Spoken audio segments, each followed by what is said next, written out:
بسم اللہ الرحمن الرحیم۔ السلام علیکم خواتین و حضرات۔ آج کا دن ہمارے لیے بہت تاریخی اہمیت کا دن ہے،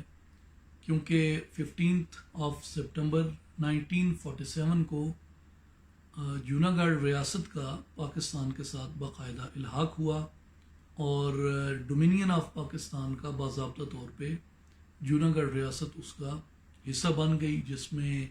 انسٹرومنٹ آف ایکسیشن ہوا۔ اس انسٹرومنٹ آف ایکسیشن کو فارورڈ کیا اپنے سگنیچرز کے ساتھ ہز ہائنس نواب سر محبت خان جی نے، اور اس کو ایکسیپٹ کیا founder of the nation Quaid Azam محمد علی جناح رحمۃ اللہ علیہ نے۔ تو اس طرح ریاست جوناگڑھ باضابطہ طور پہ پاکستان کا حصہ بن گئی۔ اس میں مینلی 3 چیزیں گورنمنٹ آف پاکستان کے پاس تھیں، جن میں فارن افیئرس تھے، ڈیفنس تھا اور کمیونیکیشنز۔ اس کے علاوہ باقی جتنی چیزیں تھیں وہ ریاست کے پاس تھیں۔ ریاست کے بارے میں جنرلی آپ اور ہم سبھی جانتے ہیں کہ یہ ہندوستان کی تقریباً 562-63 جو پرنسلی سٹیٹس تھیں، ان میں یہ ریونیو کے اعتبار سے بہت بڑی ریاست تھی۔ یہ کم لوگ یہ چیزیں جانتے ہیں کہ ریونیو جو تھا جوناگڑھ کا، وہ اس کے رقبے کے مارجن سے بہت زیادہ تھا۔ یعنی آپ پرنسلی سٹیٹس باقی دیکھیں، جس طرح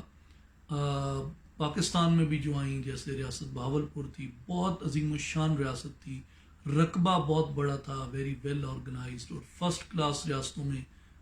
بڑے اوپر کے نمبر میں آتی تھی، لیکن ریونیو رقبے کے لحاظ سے بہت بڑی تھی، مگر جو ریونیو کا فگر تھا وہ جوناگڑھ کا بہت آگے تھا۔ اس کی وجہ جو تھی وہ بحیرہ عرب کے اوپر اس کا 100 میل کا ساحل تھا جوناگڑھ کا، تو اس لیے بہت زیادہ تجارت جو ہوتی تھی وہ جوناگڑھ سے ہوتی تھی۔ آج بھی جوناگڑھ کی جو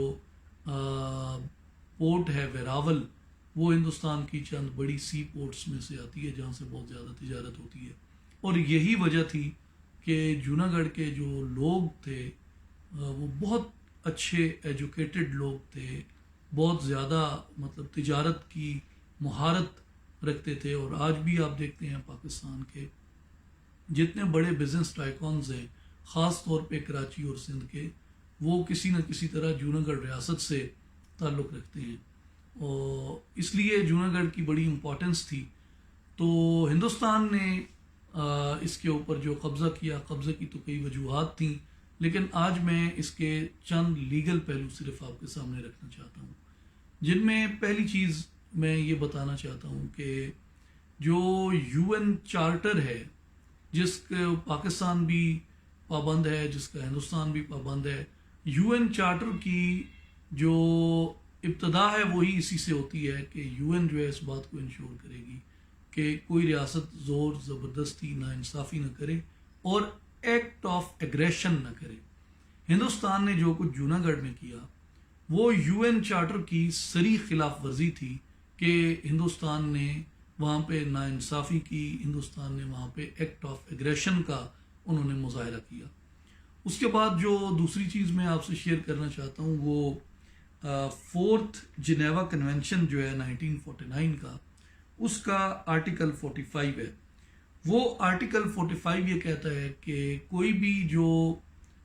فورس ہے جو قابض ہے کسی علاقے کے اوپر، اس کو یہ حق نہیں ہے کہ وہ وہاں پہ طاقت کے بل بوتے پہ لوگوں سے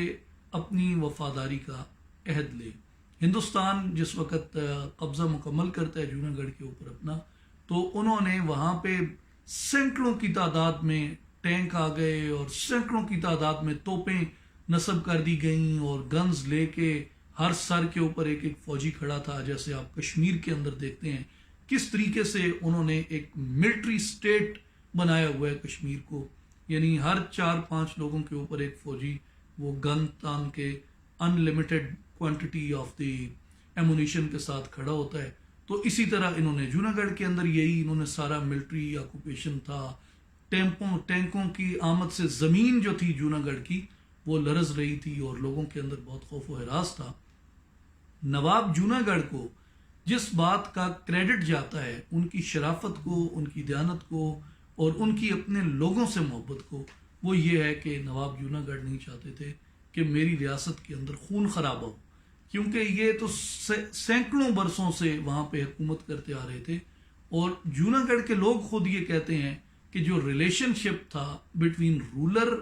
اینڈ بٹوین دا سبجیکٹ، رعایا اور نواب کے درمیان، وہ رولر اینڈ سبجیکٹ کا ریلیشن شپ نہیں تھا، بلکہ وہ باپ کا اور اولاد کا تھا۔ اس لیے جو نواب تھا اس کو وہاں کے لوگ باپو کہتے تھے، یعنی باپو جو ہے وہ باپ کو کہا جاتا ہے، اور بہت ایک فرینڈلی اور اس طرح کا تھا۔ تو نواب صاحب نے کہا جی کہ میرے آبا و اجداد نے ہمیشہ یہاں پہ لوگوں کی، انہوں نے عزت کو، جان کو، مال کو انہوں نے پروٹیکشن دی ہے، تو میں نہیں چاہتا کہ میری ریاست کے اندر خون خرابہ ہو۔ یہ گورنمنٹ آف پاکستان کی ذمہ داری ہے کہ اس ایشو کو وہ پیسفلی ریزالو کروائیں۔ تو اس بات کو آج بھی ایون جو وہاں کی جتنی بھی سیگمنٹس آف سوسائٹی ہیں، مسلمان ہیں، ہندو ہیں، پارسی ہیں، کرسچنز ہیں، جتنے لوگ بھی جوناگڑھ کے اندر رہتے ہیں، وہ ایکنالج کرتے ہیں اس بات کو کہ اگر نواب ایک اشارہ کرتا تو لوگ سامنے کھڑے ہو جاتے ہندوستانی سنگینوں کے، لیکن نواب نے لوگوں کی جان مال کو انہوں نے بہت زیادہ پریورٹی دی، اور نواب صاحب یہ توقع کرتے تھے کہ لیگلی اس ایشو کو حل کیا جائے گا۔ اور یہ قائد اعظم کی نیچر اگر آپ دیکھیں وہ بھی یہی تھی کہ وہ اپنے اتنے طویل پولیٹیکل کیریئر میں ایک دن کے لیے بھی جیل میں نہیں گئے، کیونکہ وہ لا پہ بلیو کرتے تھے، وہ قانون پہ یقین رکھتے تھے۔ تو ہندوستان جس وقت وہاں پہ آیا، اتنے توپیں آ گئیں، ٹینک آ گئے، فوجی آ گئے، وہ بندوقیں تان کے کھڑے ہو گئے، اور 99.5% اور اس سے بھی زیادہ وہ ریفرینڈم کا رزلٹ تھا۔ تو میں آپ کے سامنے کلاز 45 آرٹیکل 45 جو ہے فورتھ جنیوا کنونشن کا وہ پڑھ دیتا ہوں۔ وہ یہ کہتا ہے کہ it is forbidden to compel the inhabitants of occupied territory to swear allegiance to the hostile power, کہ قابض طاقت جو ہے اس کے لیے یہ بات ممنوع ہے کہ وہ ایسا کرے۔ تو جو ریفرینڈم تھا ہندوستان نے جو وہاں کیا تھا جوناگڑھ کے اندر، وہ نل اینڈ وائڈ ہے اس بین الاقوامی قانون کے تحت۔ دوسری بات جو تھی، ہندوستان نے وہاں جاتی، جوناگڑھ کا جیسے میں نے بتایا بہت امیر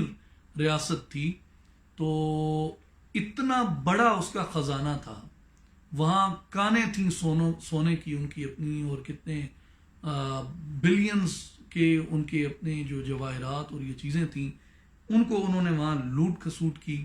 اور article 47 of fourth Geneva convention یہ کہتا ہے کہ پائلج از فارملی فاربڈن، جو بھی قابض طاقت آتی ہے اس کو یہ اجازت نہیں ہے کہ وہ وہاں آ کے لوٹ کھسوٹ کرے۔ تو نوابین کی جو اتنی بلینز اینڈ ٹریلینز کی جو پراپرٹیز تھیں، جو ان کے جواہرات تھے، اس سب کو ہندوستان نے آ کے وہاں پہ لوٹا، لوگوں کا جان و مال جو تھا وہ بھی انہوں نے وہاں پہ لوٹا۔ تو اس لیے یہ بھی مکمل طور پہ غیر قانونی تھا۔ اب ایک بات عام طور پہ یہ یہاں پہ کی جاتی ہے کہ جی جو ہندوستان کا قبضہ ہے اس کے مقابلے میں کوئی ریزسٹنس نہیں ہوئی، جو پہلے ہم بات کر رہے تھے۔ تو یہ جو فورتھ جنیوا کنونشن ہے، اس کا آرٹیکل 2 اس بات کی وضاحت کرتا ہے کہ اگر کسی جگہ پہ ریزسٹنس نہیں بھی ہوتی تو بھی قابض فوج کا قبضہ ہمیشہ غیر قانونی ہی رہتا ہے۔ یہ میں شک آپ کے سامنے پڑھ دیتا ہوں۔ آرٹیکل 2 فورتھ جنیوا کنونشن وہ کہتے ہیں کہ apply to any territory occupied during international hostilities, they also apply in situations where the occupation of state territory meets with no armed resistance, کہ ایک پتھر بھی نہ پھینکا جائے، ایک نعرہ بھی نہ لگایا جائے، ریزسٹنس کسی جو فورس آ کے وہاں پہ ملٹری قوت وہاں پہ اگر کرتی ہے تو بھی جو وہاں پہ طاقت فوجی قبضے کے ذریعے کی جاتی ہے وہ ناجائز ہی رہتی ہے۔ اس لیے گو کہ کشمیر کے اندر ایک نیچر مختلف تھی، تو یہاں پہ ایک عام ریزسٹنس ہوئی،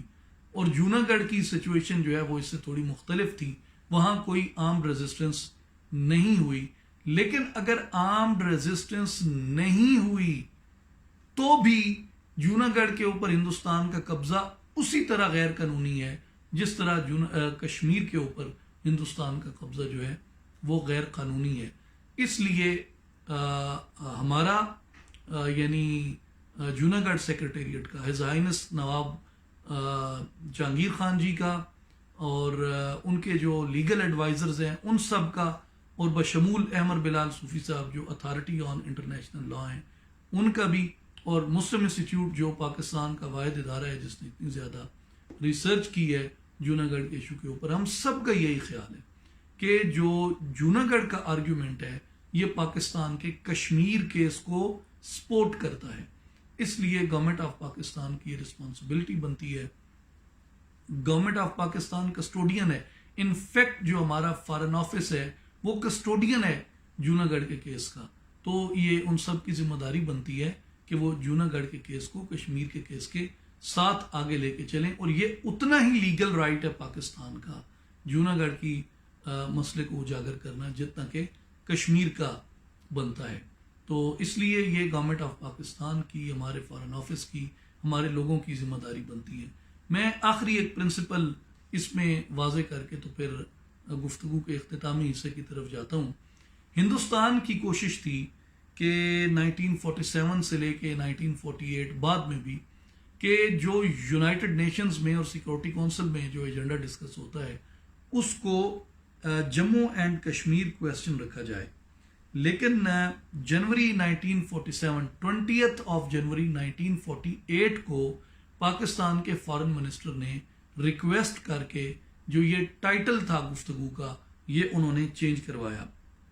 جس میں میں آپ کے سامنے اس کو ریسائٹ کر دیتا ہوں کہ there was discussion at the 231st meeting of a change in the agenda which had up to then been entitled the Jammu and Kashmir question. This was now altered. Foreign minister of Pakistan کی request کے اوپر، بانی پاکستان کی ہدایات پہ،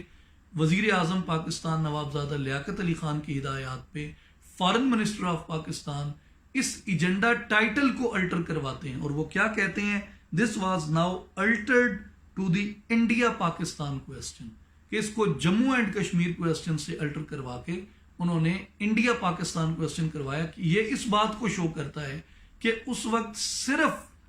صرف جو پاکستان اور ہندوستان کے درمیان تنازع تھا وہ جموں اینڈ کشمیر کا نہیں تھا. نو ڈاؤٹ کہ یہ سب سے بڑا تنازع تھا جموں اینڈ کشمیر کا، لیکن انڈیا کی یہی کوشش تھی کہ وہ صرف جموں اینڈ کشمیر کو وہ کویسچن بنا کے سامنے رکھے اور اسی کے اوپر ڈیبیٹ ہو، اور باقی جو تنازعات ہیں ان کو پس پش ڈال دیا جائے. لیکن پاکستان کی قیادت نے یہ الٹر کروا کے اس کو انڈیا پاکستان کویسچن کروایا. اور پھر اس کے بعد آگے وہ کہتے ہیں کہ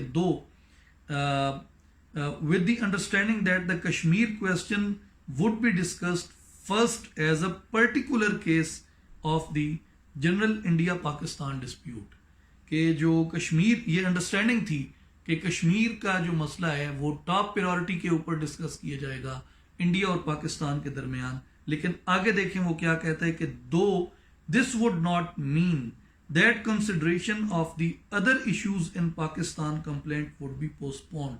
کہ اس کا یہ مطلب نہیں ہوگا کہ ہندوستان پاکستان کے درمیان جو باقی تنازعات ہیں ان کو پوسٹ پون کر دیا جائے گا. جیسا کہ انفارچونیٹلی، ویری انفارچونیٹلی، ہماری بعد میں آنے والی حکومتوں نے اپنی نالائقی اور اپنی نااہلی